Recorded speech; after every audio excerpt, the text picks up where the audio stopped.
é o Evangelho segundo Jesus, segundo a lei da Bíblia, segundo a vocação, para nos tornarmos de acordo com a imagem do Filho de Deus, o Filho do homem, Jesus. E hoje eu quero ler no Evangelho de Mateus, onde eu li ontem, só que um pouco mais adiante, do verso 33 para frente. Ontem eu li sobre a afirmação peremptória de Jesus quanto ao fato de que a lei existe para servir o homem, para proteger a vida, não para acachapar a vida. Foi o que nós vimos. E como Jesus se colocou acima de tudo, e colocou o Evangelho acima das leis, quando a lei, ao invés de proteger, é interpretada como algo dado para acachapar o homem. Jesus disse: eis aqui quem é maior do que todas essas determinações, sou eu, maior que o templo, maior do que tudo. E eu estou garantindo que o que eu quero é misericórdia e não é imposição de sacrifícios que tirem sequer um dia de conforto e de liberdade da existência humana. Aí o texto prossegue dizendo que outra vez ele partiu dali e entrou numa outra sinagoga num sábado.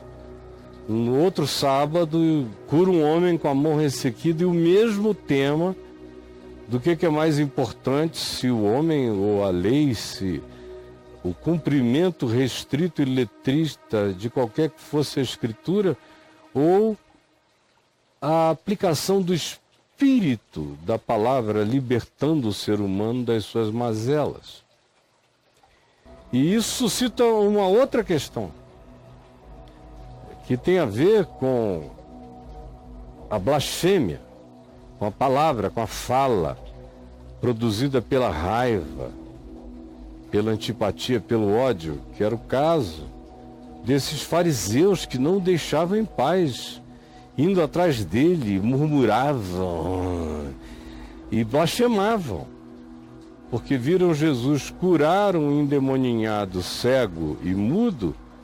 E quando viram aquilo tudo, não podendo impedir a cura de acontecer, não podendo descurar o homem, nem negar os fatos diante do povo, começaram a murmurar, a tentar inventar e a fazer ilações sobre a origem da manifestação do que acontecia em Jesus, e disseram que era demônio. Jesus expulsava demônio pelo poder de Belzebu, curava pelo poder do diabo, fazia o que fazia pela força do mal, porque infelizmente o fanatismo religioso é assim. Quando ele não tem argumento, ele nunca tem argumento,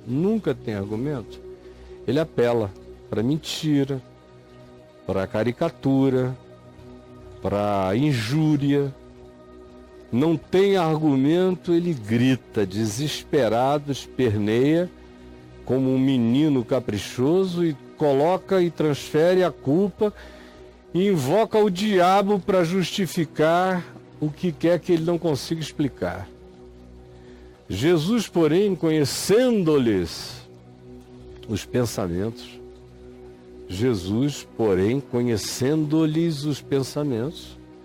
essa que é a coisa que o religioso fanático esquece. Ele só vive da cara para fora. Tudo que importa para ele é o que se encena, é o teatro. Por isso são chamados de hipócritas, de mascarados por Jesus. Esquecem justamente do essencial, de que Jesus, porém, conhecia-lhes o coração. O que estava aqui dentro, a maldade toda, como acontece conosco. A gente vai ficando com saturação cognitiva acerca do Evangelho, ouve de Deus, fala de Deus, ouve de Deus, fala de Deus, vai desenvolvendo saturação cognitiva. Depois de um tempo, Deus já não é mais Deus para o cara. Depois de um tempo, o ateu leva o não Deus dele mais em consideração reverente do que o crente, que fala de Deus o dia inteiro e mente, e esquece que o Senhor conhece os pensamentos. Que ainda a palavra me não chegou à língua e o Senhor já a conhece toda. O ateu não esquece disso, mas o crente sim. E tanto mais quanto se torne fanático, mais viverá para as exterioridades e menos interioridade terá. Mais será uma pessoa de performances e menos uma pessoa de consciência e de caráter. Jesus, porém, conhece-lhes o pensamento. Portanto, disse: todo reino dividido. Aí conta aquela história e a lógica de Jesus imbatível, argumentativa, e termina dizendo: olha, vocês trabalham com uma lógica que é contra o pressuposto de vocês. Nem pensar vocês sabem. Agora tomem cuidado, porque vocês estão usando um argumento perigoso. Vocês estão atribuindo a Deus o poder do diabo. O Deus misericordioso, o Deus da cura, o Deus da compaixão, o Deus que ouve a oração, que é quem está em ação na minha vida, está sendo tratado, interpretado como Belzebu. E não é porque vocês de fato pensem que seja assim. É só porque vocês não têm argumento e, tendo sido vencidos pelos fatos e pela palavra, como vocês não têm resposta, vocês simplesmente acusam e dizem que eu sou um blasfemo, possuído por Belzebu. Mas cuidado, isso não é brincadeira. Aquilo que sai da boca do homem tem consequências. O que sai da boca do homem tem consequências. E cuidado para que, na inconsequência das palavras de vocês faladas, por falta de raciocínio, de lógica, de argumento, de pensamento e de bondade. Não precisava nem ser inteligente, bastava ser gente. Não precisava ter inteligência. Se tivesse o lado da dimensão humana, já não se diria isso sobre ninguém, acerca de ninguém, que a pessoa é um possesso de Satanás porque faz o bem de um modo que eu não concordo, ou num dia que eu não quero, ou transgredindo as liturgias do meu fanatismo religioso. Jesus diz: não brinquem disso. E explica por quê. No verso 33, ele já tinha falado da blasfêmia contra o Espírito Santo, dizendo: não brinquem disso. Essa coisa pode voltar sobre vocês. E aí ele dá um exemplo do cotidiano, dizendo que não existe brincadeira com aquilo que a gente faz ou deixa de fazer e fala, ou deixa de falar, porque ele conhece os nossos pensamentos. Eu posso inventar uma coisa boa para dizer pensando algo mal, enquanto falo a coisa boa acerca do outro. O que vai valer? A coisa boa que eu falei, enquanto todo o meu pensamento, sentimento e desejo eram maus? Embora eu fale coisas boas, mas deseje no coração coisas ruins? O que vai valer? Se Deus não é Deus, vai valer a encenação do palco da religião. Mas se Deus é Deus, vai valer o que me passa, o que me é pensamento, cogitação no meu coração. E se a cogitação do meu coração é perversa, Se eu, mesmo sabendo que estou diante de alguém de Deus, digo que essa pessoa opera pelo poder do diabo, que tudo nele é de Belzebu, é de Satanás, sabendo todavia que não é, e tendo a coragem de, sabendo que não é, dizer assim, só para não perder espaço de poder. Jesus disse: vocês se colocam num lugar muito perigoso, cuidado. É melhor não crer em nada do que dizer que crê praticando assim. Ou não sabeis que a árvore boa dá o seu fruto bom. Não existe discussão. A árvore boa dá o seu fruto bom. O argumento da árvore é o fruto equivalente à sua natureza. E também vocês sabem que a árvore má dá o seu fruto venenoso, mau, conforme a sua natureza. Não é boa para alimento, ela mata. Por isso eu vos digo que pelo fruto se conhece a árvore, pelo fruto se conhece a pessoa. E assim como o fruto da árvore é segundo a sua natureza, o fruto do homem, da mulher, é segundo a sua natureza. E se manifesta frequentemente através das nossas palavras. Mesmo quando o indivíduo está tentando controlar. Mas se o mal está plantado nele, se a raiva, o ódio, a antipatia, o olhar ruim, a interpretação perversa, que é capaz de ter coragem de falsificar a realidade, atribuindo a essa pessoa o que essa pessoa não é e não faz, não pratica, e dizendo que ela está associada às trevas, enquanto ela gera e produz fruto de luz em tudo que faz. Mas mesmo vendo o fruto da luz, essas pessoas preferem atribuir a origem daquele poder ao mal. Jesus disse: cuidado, vocês não estão vendo que o fruto é fruto de vida, por que vocês estão dizendo que a fonte é má? É como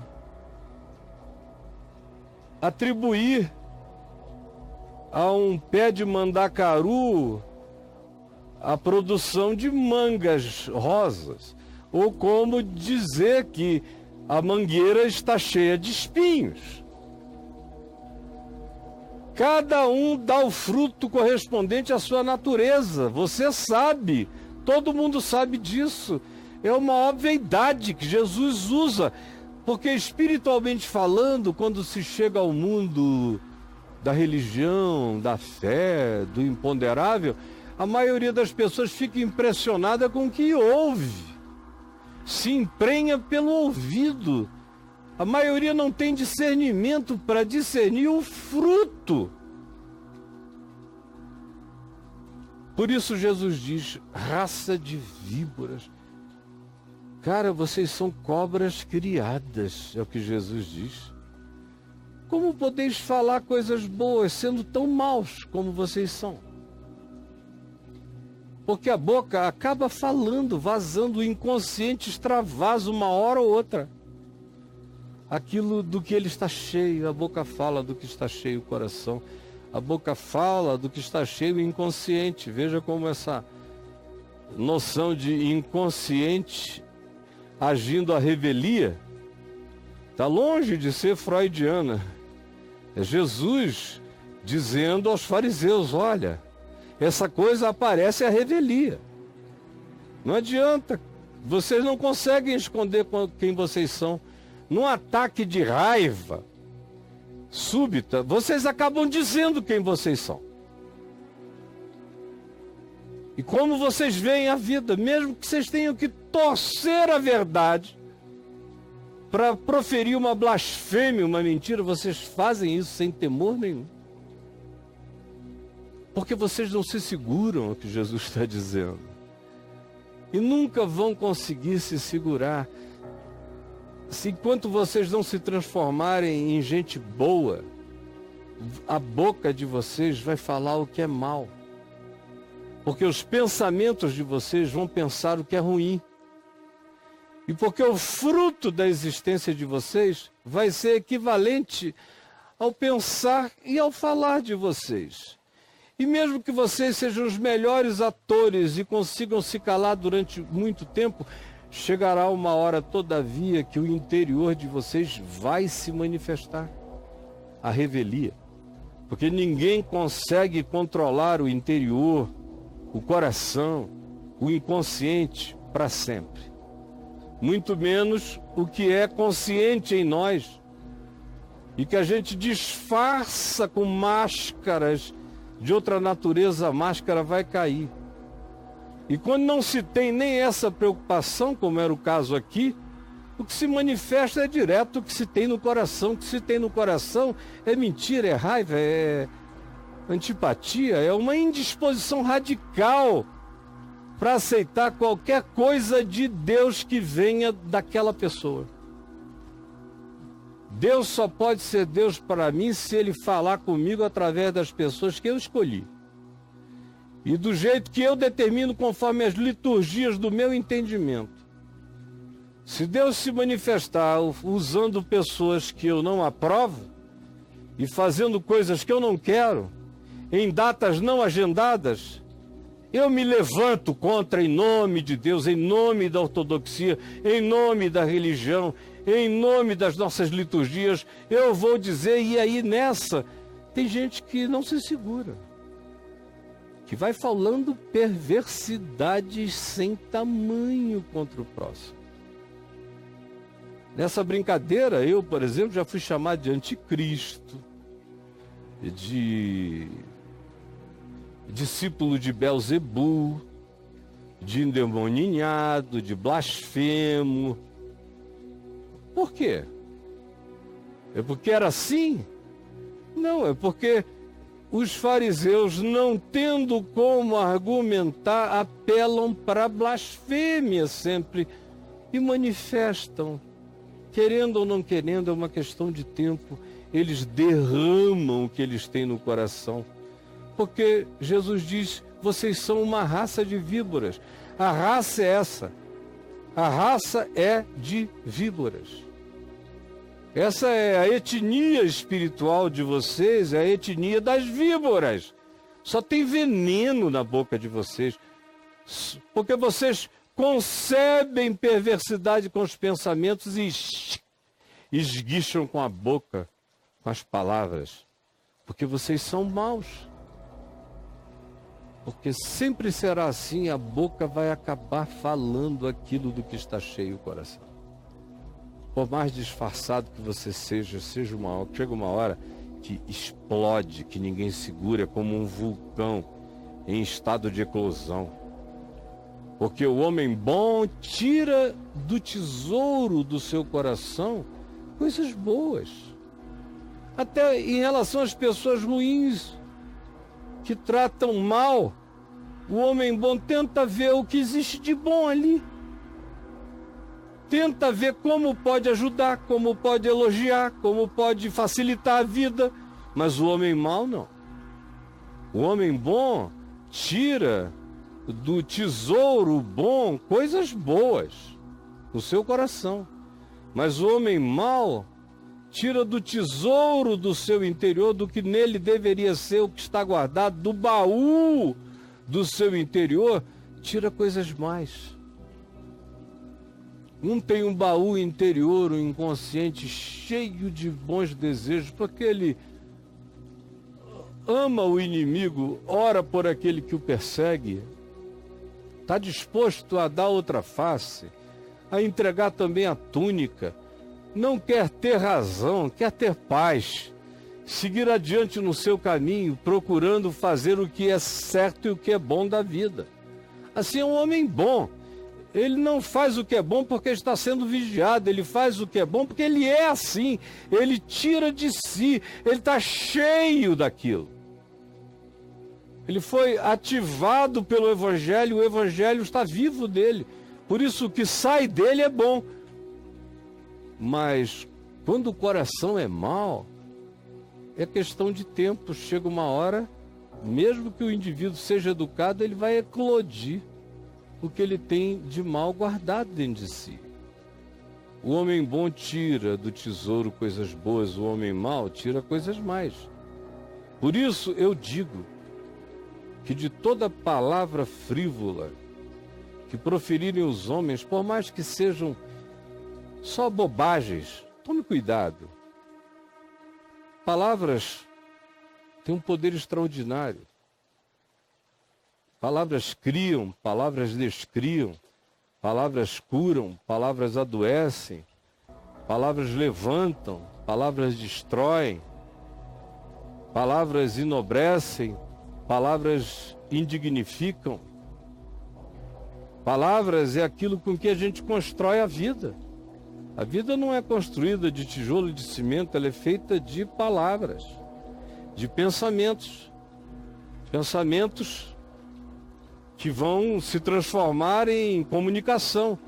Comunicação que será curadora ou será destruidora. Será levantadora ou será arruinadora. Será verdadeira ou será mentirosa e amargurada, como era aqui o caso.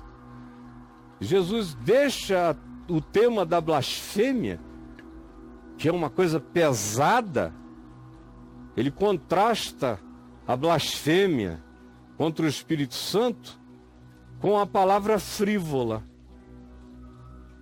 A blasfêmia só acontece se for um pensamento deliberadamente mal de uma pessoa que sabe que aquilo que ele chama de diabo não é diabo, mas assim mesmo ele determina que seja para os outros, só para não perder a guerra do embate. Ele chama Deus de diabo. Jesus disse, cuidado, porque isso pode não ter perdão. Dependendo da raiz profunda do teu coração, não brinca disso. Mas aqui ele já vai para o outro extremo. Ele diz, não precisa ser blasfêmia, basta ser frivolidade. Não brinque de frivolidade, de palavras inconsequentes, porque não existem palavras inconsequentes. Toda palavra frívola que proferirem os homens, eles vão ter que explicar a frivolidade. Por que que você chamou essa pessoa disso? Ou disse que essa pessoa era isso? Se você nunca nem sentiu o cheiro dessa pessoa. Ah, não, todo mundo estava falando, era o que todo mundo disse, eu passei adiante. Jesus disse, passou adiante não, você parou aí. Você passou a palavra e ficou fixado, preso, como uma borboleta esperando o dia do juízo. De toda palavra frívola, não é só de toda blasfêmia, é de toda palavra frívola, é aquilo que você cospe de idiotice sobre o seu irmão, contra ele, destruindo, manchando, trazendo nódoa sobre ele, provocando a desconstrução do seu irmão. Por mais que para você tenha sido só uma palavra frívola, não importa como você fala a palavra, o que importa é o que a tua palavra produz nos outros. Por isso, se palavras boas conseguem ofender gente ruim, imagino que palavras más podem fazer com gente boa, que tem o coração fragilizado. Eu vejo todo dia aqui, falando palavras de vida, tem gente que se sente ofendida. Imagina se eu viesse aqui falar palavras de mal. Quanta gente eu não deixaria destruída.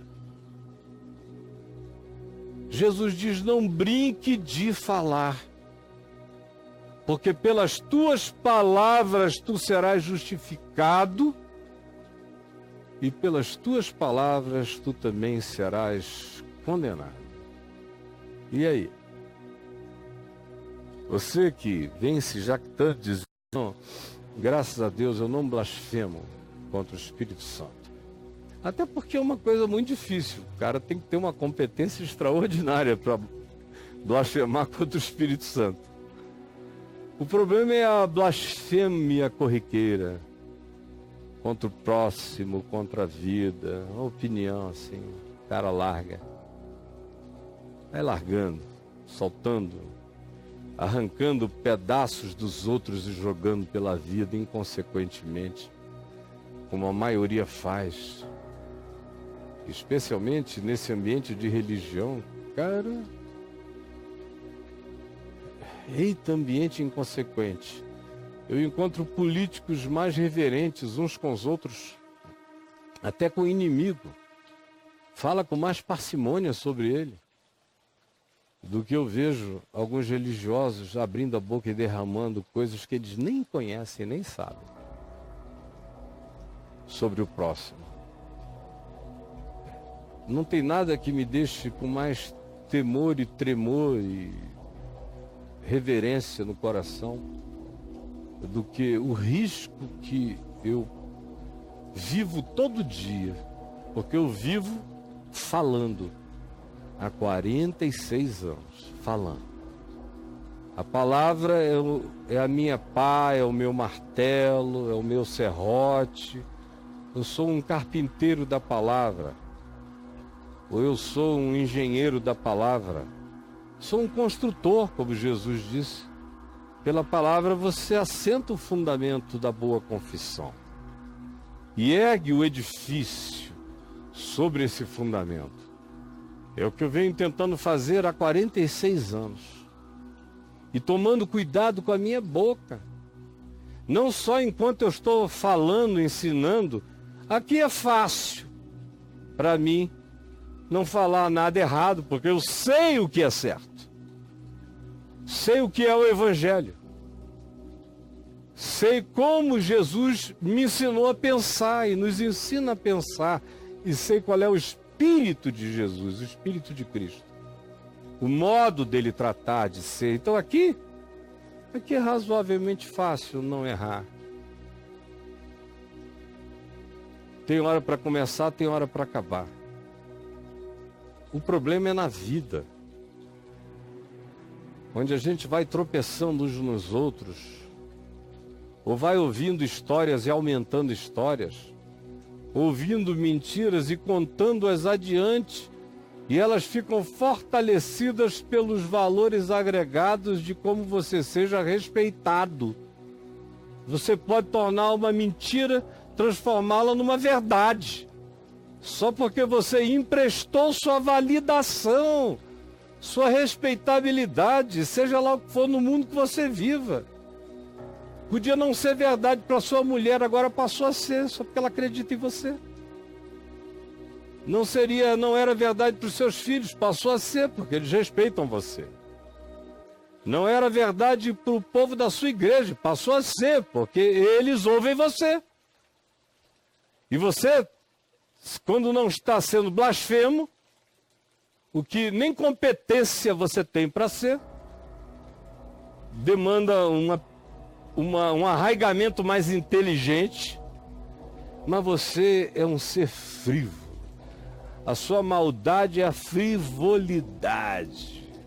É esse derrame que vai adiante, pregando aqui e ali, o outro vai ficando deformado diante dos sentidos dos demais, porque você é um escultor de frivolidades. Você usa o cisel da frivolidade para esculpir enganos, mentiras, para fazer transferências e projeções enganosas. Jesus disse: não brinque disso, porque tanto mais quanto seja frívolo, mais consequência terá. Porque você não brincou, nem de descobrir a verdade. Você simplesmente vai adiante e derrama isso como expansão da sua maldade. Não brinque disso, porque pelas palavras de vida você vai ser justificado. E pelas palavras de mentira, de engano e de morte, você será condenado. Deu para entender, não deu? Isso só muda quando o coração muda. O tempo todo Jesus está dizendo, mas o Senhor conhece o pensamento deles. Sabe o pensamento. Essas coisas só podem ser alteradas quando a gente é ativado, é transformado pelo Evangelho. Nasce de novo, é regenerado mesmo. Ganha o temor do Senhor. Anda com o temor e o tremor do Senhor no coração. Só o amor de Deus e o temor de Deus tiram as palavras frívolas da nossa boca, porque só o amor de Deus limpa os nossos pensamentos. Porque só o amor de Deus me faz pensar o melhor, desejar o melhor, orar pelo melhor, esperar o melhor, e não havendo nada de bom a dizer, é só o amor de Deus que me faz calar também. É só o amor de Deus que contém as minhas opiniões frívolas.